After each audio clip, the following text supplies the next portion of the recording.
द्वितीय भाग एकानावशकांड सूक्त 1 यज्ञ सूक्त। इस सूक्त में यज्ञ को प्रकृति में संव्याप्त व्यापक प्रक्रिया के रूप में प्रतिपादित किया गया है। नदियाँ सम्यक रूप से प्रवहमान रहे, वायुदेव अनुकूल होकर प्रवाहित रहे, पक्षी भी स्वाभाविक रूप से उड़ते रहे, यज्ञों को हमारी स्तुतियाँ संवर्धित करें, सुख सौभाग्य का संचार करने वाली आहुतियों से हम यजन करते रहे। हे होम गए पदार्थों, आप इस यज्ञ की सुरक्षा करें। हे सुखदायक प्रवाहों, आप भी इस यज्ञ की रक्षा करें। हमारी स्तुतियाँ यज्ञ को संवर्धित करें।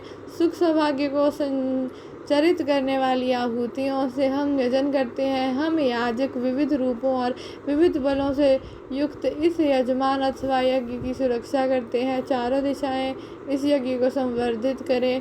हम सुख संचार करने वाली आहुतियों से यजन करते हैं। सूक्त 2 आपः सूक्त। हे साधकों, हिम से उत्पन्न जल प्रवाह, स्तोत्र, झरने से प्रवाहित होने वाले, अनवरत तीव्र वेग से बहने वाले तथा वर्षा द्वारा नदियों में आए जल प्रवाह से ये सभी आपके लिए सुखदायक एवं कल्याणकारी हो। हे यजमान, मरुस्थल के जल संपन्न भूभाग में होने वाले जल, खोदकर प्राप्त किए गए कुएं, बावड़ी आदि के जल तथा घड़ों में भरकर लाए गए जल, ये सभी प्रकार के जल आपके लिए कल्याणप्रद हो। कुदाल आदि खनन उपकरणों के न रहते हुए भी जो दोनों ओर के तटों को गिराने में सक्षम हैं, जो स्वयं का जीवन व्यापार चलाने वाले मनुष्यों को बौद्धिक सामर्थ्य को बढ़ाते हैं तथा जो अति गहन स्थलों में रहते हैं, ऐसे वैद्यों, औषधि विशेषज्ञों से भी अधिक हितकारी जल की हम स्तुति करते हैं। हे ऋत्विजों, वर्षा द्वारा आकाश मार्ग से प्राप्त होने वाले तथा स्तोत्रों से प्राप्त होने वाले जल के सदुपयोग के लिए अश्व की भांति शीघ्रता करें। हे ऋत्विजों, आप मंगलकारी, हानिकारक रोगों के नाशकर्ता, शमन करता औषधि रूप जल को लेकर शीघ्र आए, जिससे सुखों की वृद्धि हो। सूक्त 3 जात वेदा सूक्त।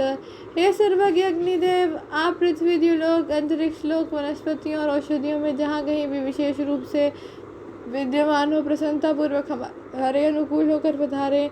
हे अग्निदेव, आपकी महत्ता जो जल में बड़वाग्नि रूप में, जंगल में दावानल रूप में, औषधियों में फल पाक रूप में, पशु आदि सभी प्राणियों में वैश्वानर रूप में तथा अंतरिक्षीय मेघों में विद्युत रूप में विद्यमान है, अपने उन सभी स्वरूपों के साथ आप पधारें और हमारे लिए अक्षय धन प्रदान करने वाले सिद्ध हो। हे अग्निदेव, देवों में स्वाहाकार हव्य को पहुँचाने वाले, पितरों में स्वधाकार कव्य को पहुँचाने वाले तथा मनुष्य में आहार को पचाने वाले के रूप में आपकी महिमा है। इन सभी रूपों में आप अनुकूल होकर पधारें तथा हमें धन प्रदान करें। स्तुतियों को सुनने में समर्थ, अतीन्द्रिय क्षमता युक्त, सब के जानने योग्य, अभीष्ट फल प्रदाता अग्निदेव की हम वंदना करते हैं। हे अग्निदेव, जिनसे हमें भय है उनसे निर्भयता की प्राप्ति हो। आप हमारे प्रति देवों के क्रोध को शांत करें। सूक्त 4 आकुति सूक्त। सर्वप्रथम अथर्वा ऋषि ने जो आहुति प्रदान की थी, जिस आहुति को जातवेद अग्नि ने सबसे पहले देवों तक पहुंचाया था, हे अग्निदेव, वही आहुति सभी यजमानों से पूर्व में आपको प्रदान करता हूँ। प्रसन्नता पूर्वक आप इससे वहन करें। यह आहुति आपको समर्पित है।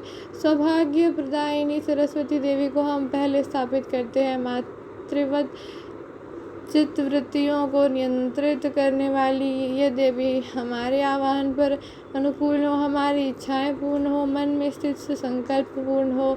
हे बृहस्पति देव, प्रबल इच्छा शक्ति के रूप में आप हमें प्राप्त हो। आप हमें ज्ञान रूप ऐश्वर्य प्रदान करें तथा हमारे लिए सुगम रीति से आवाहन योग्य हो। आंगिरस कुल में उत्पन्न बृहस्पति देव हमारे निमित्त वाणी की अधिष्ठात्री शक्ति की स्तुति करे। देव शक्तियाँ जिनके नियंत्रण में रहती हैं, जो सभी के संगठक हैं, वे अभीष्ट फलों के प्रदाता बृहस्पति देव हमारे अनुकूल हों। सूक्त 5 जगत राजा सूक्त। इंद्रदेव समस्त स्थावर और जंगम जगत के एकमात्र सर्वप्रथम राजा शासक हैं। हवि प्रदाता को अनेक प्रकार का वैभव प्रदान करने वाले वे हमारी स्तुतियों से प्रसन्न होकर हमें धन प्रदान करें। ओम सर्वेदाय नमः।